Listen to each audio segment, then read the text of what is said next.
बढ़िया rotation next level ने दिया है। कहाँ ये टीम मिलिट्री बेस जाती है उसके बाद ये रोटेट करके आए, पर अब हाइपर आईजीएल वो इस फाइट के लिए तैयार थे। एक प्लेयर को उन्होंने गिराया पर दूसरे प्लेयर को वो डाउन नहीं कर पाए। पर मैं अभी भी सोचता हूँ कि अनस्टॉपेबल, उन्होंने अपने एक प्लेयर को इतना दूर क्यों छोड़कर रखा जब 3 प्लेयर उनके फार्म के कंपाउंड्स पर बैठे हुए थे।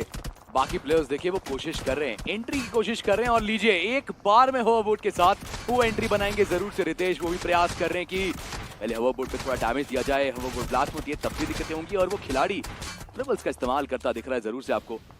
इस बीच चलिए वो होवरबोर्ड तो आपको ब्लास्ट में दिखेगी बट पूरी की पूरी टीम एंटर कर चुकी है। यहाँ पर अनस्टॉपेबल के पास मौका है कि वो स्टॉप कर दे नेक्स्ट लेवल को। ग्रेनेड्स का भी इस्तेमाल आपको बेहतरीन दिख रहा है और कंपाउंड के बाहर बैठी है टीम, कंपाउंड के अंदर बैठी है नेक्स्ट लेवल की स्क्वाड। दिक्कतें हो सकती है बट रितेश उनको भी डाउन किया जाएगा। ऐसे में अब यहाँ पर एक कमाल आपको करना पड़ेगा और मैं चाहता हूँ कि क्या एक कनेक्शन आप ढूंढ पाएंगे, नहीं मैं वो देखना चाहता हूँ। एक और बेहतरीन डैमेज बट चल इनको पर सन्यम उन्होंने वो 4 फिनिशेस निकाले हैं। पर अब बारी आती है स्नोई फ्रेंजी वर्सेस वीर ई स्पोर्ट्स की ये फाइट की, जहां पर वापस यूटिलिटीज का कमाल दिखाना होगा दोनों ही टीम्स को। पर वीर के खिलाड़ियों को आप देखें, बिल्कुल रुक से गए वो प्लेयर, जब तक वो मोलोटॉव आई नहीं तब तक वो प्लेयर वहां से हटे नहीं। पर क्रेश इसी बीच उनका एलिमिनेशन हुआ और अब वीर के बचे हैं मात्र 3 खिलाड़ी। वीर कल भी खराब प्रदर्शन रहा था, एक बार फिर से वापसी करने की कोशिश उनको करनी चाहिए। जॉर्ड आईजीएल वो डाउन हुए, जॉर्ड आईजीएल का फिनिश वहां पर कंफर्म किया गया था और उन्हें भी डाउन किया गया। पर ड्रैगन इसी बीच वो डाउन हुए और जो दूसरे प्लेयर थे वीर के उनको भी डाउन किया गया। और अब एक आखिरी खिलाड़ी वीर ई स्पोर्ट्स का बचा हुआ दिखाई देगा और नीचे स्नोई फ्रेंजी के सरदार जी जो प्लेयर डाउन पड़े हुए हैं उनको रिवाइव किया जा रहा है और जो सामने प्लेयर है उनके पास तो हीलिंग भी नहीं है। पर वन पीस उनका आगमन हो चुका है, अकेला वो प्लेयर आया और जोकर को सबसे पहले डाउन और उनका एलिमिनेशन। कभी कभी लेट रोटेशन भी आपको फायदा देती है। वन पीस में प्लेयर्स की एंट्री अब यहाँ पर दिक्कतें देंगी। स्नोई फ्रेंजी उनके प्लेयर्स ऑलरेडी नॉकआउट हैं, वीर वो रीसेट कर रहे हैं बट वन पीस के प्लेयर्स को भी डाउन किया जा रहा है। चलिए कंफर्मेशन निकाली जाएगी जरूर से। बिल्ली वो खिलाड़ी जिन पे भरोसा रखिए आप, रिवाइवल वो भी दिया जाएगा बट ऐसे में वीर को बहुत समय मिल गया है। वीर के खिलाड़ी रीसेट कर सकते हैं, रिवाइवल एग्जीक्यूट हो चुका होना चाहिए और उसके बाद फिर अगर वो चाहे तो फाइट के अंदर भी जा सकते हैं। बट दोनों प्लेयर्स हीलिंग अभी भी आपको दिखेगी नहीं, यहाँ पर हील्ड अप रहना पड़ेगा, तैयार रहना पड़ेगा बिकॉज वन पीस की स्क्वाड वो कभी भी ऊपर पुश कर सकती है। मेरी फर्स्ट एड भी नहीं है, बैंडेजेस के साथ काम चला रहे, ग्रेनेड मुंह पर आके फटेगी, ड्रैगन को भी डाउन किया जाएगा। वापस से वीर एक आखिरी खिलाड़ी के साथ, क्या आप इतने वीर है कि आप पूरा पुश रोक पाएंगे? जवाब है नहीं। वन पीस की स्क्वाड क्या बेहतरीन थर्ड पार्टी और 5 फिनिशेस लेके जाएंगे यहाँ से और यही वो गया था। और आज वो प्रयास करें कि इसे एक बेहतर एंगल बना के जाएं। पीस्ट ऐसे में आपको उनका भी समापन दिखेगा जरूर से। मोटिवेट ई स्पोर्ट्स पे एंट्री चाहते हैं डब्ल्यूएसपी के प्लेयर्स, उनको यहाँ पे पूरे तरीके से बाहर करने की कोशिश। बट इस बीच आप देखिए जूनियर वो बहुत ओपन उतरते दिखेंगे। एसीएस के पास मौका, डाउन किया जाएगा ऊपर में घूमते उस प्लेयर को। स्टार बॉय वो प्रयास करेंगे जरूर से बट मोलोटॉव बाहर ही रह जाएगा। मुझे लगता है कोई खास कमाल नहीं कर पा रहे हैं। पोजीशन पता है, अंदाजा है खिलाड़ी कहां बैठा है। रेक्स वो खिलाड़ी हो सकते हैं जो चीजें बदले।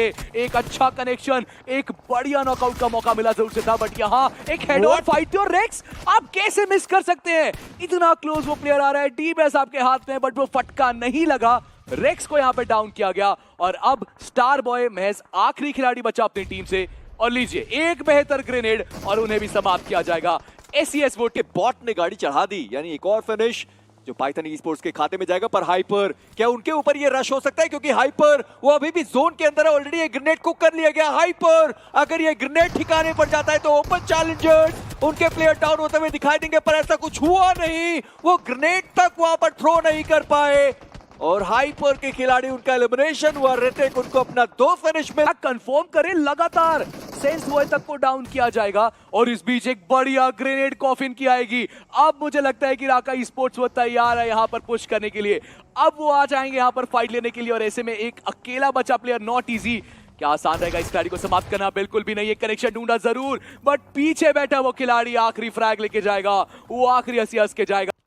टेंजिन उनका भी फिनिश उन्होंने अपने लिए निकाला है। धनराज उनको शायद अंदाजा है कि एक और प्लेयर वहां पर है। जी नहीं, बिल्कुल भी उनको अंदाजा नहीं कि उनके राइट हैंड साइड पर ही वो प्लेयर बैठा हुआ है। पर वो दूसरी दिशा से होकर आए और एक बढ़िया फ्रैग रॉकली उन्होंने अपनी टीम के लिए जरूर निकाला है। पर डब्ल्यूएसबी धनराज रैगनर उन्होंने सामने देखा, शैक की तरफ वो देख रहे थे पर राका ई स्पोर्ट्स और रॉकली वो आखिरी खिलाड़ी बचे हुए थे, उनका भी एलिमिनेशन। SES उनका एलिमिनेशन हुआ है, पर मैं यही बात कर रहा था कि अमान अगर वो सही टाइम पर ग्रेनेड्स दागते हैं बहुत सारे फिनिशेस उनको मिलेंगे, और आते ही पाइथन ई स्पोर्ट्स उनका एलिमिनेशन हुआ और अमान मैक्सिमम फिनिशेस वो खिलाड़ी वहां से निकाल कर गया। बट सुपरनोवा के प्लेयर्स एक साथ एकजुट घूम रहे हैं और ऐसे में अगर राका के खिलाड़ी थोड़ा भी निकट आए और वो एक आधा ग्रेनेड और चले, दिक्कतें होंगी। व्हीकल में मूव कर रहे वो प्लेयर्स, ब्रेस पड़ेंगी, बहुत एक्यूरेट। एक्सप्लोरर के द्वारा वहां पे एक और करेक्शन आपको आती दिखी जरूर से, और अब पूरी फाइट का जो फेस है, जो रुख है वो बदल चुका है। राका के खिलाड़ी वो तैयार हो चुके हैं आगे बढ़ने के लिए, राका के खिलाड़ी वो तैयार हो चुके हैं पुश एग्जीक्यूट करने के लिए, और एक कमाल कनेक्शन के साथ समापन करेंगे। राका ई स्पोर्ट्स वो टीम बनेगी जो यहां से लेके जाएगी पहले गेम में winner winner chicken dinner, and you know that's how you start the day. ऐसे मैचेस होते हैं जो कमाल होते हैं रावल। जी हाँ, वापसी